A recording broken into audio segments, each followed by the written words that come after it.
How's it going, guys? Lefty9 here and welcome to the 88 rated foot swap Insigne player review. You guys might be well aware about this promo that's going on right now with the foot swap players, where you have to unlock some cards through daily knockout tournament and SBCs and hand them in to be able to acquire a player of your choice. There are very fascinating cards out there. Obviously a lot of them are quite insane. The one that excited me the most was this one alongside Werner and Sanchez, but I really wanted to go for this one. I've never used them before in this game, so I was quite interested in this one. And obviously he's got himself some remarkable stats alongside the position change that he possesses.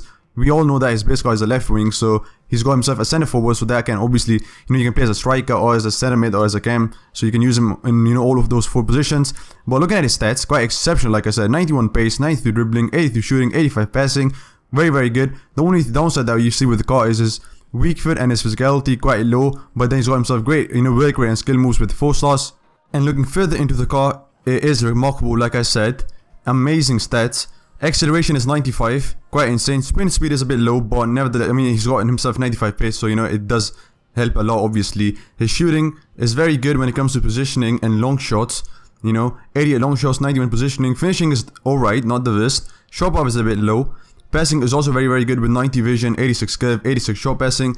And the stats that excite me the most are his agility. His dribbling on a whole 92, but when you look at them, 99 agility, 96 balance, 93 ball control, 90 dribbling. Ball reaction, reaction and composure is a bit low, but the other stats cover it up, a lot basically. 99 agility with 96 balance, you do expect him to be very smooth, quite, fun to use. Heading accuracy is also very poor if you look at it, but stamina is very decent, you can say, it work for 90 minutes, but physicality on a whole, again, very poor. 45 strength, 35 aggression, won't be as good when it comes to strength, but since he's got the pace, it would definitely cover it up. And so I did a review on Isco yesterday. If you guys haven't checked that out, check it, and you will be able to see the difference right away. I have said a lot, for a cam you have to have great dribbling and pace. Isco has decent dribbling, but he doesn't have that pace, very low on pace, 70. This guy right here is exceptionally good when it comes to pace.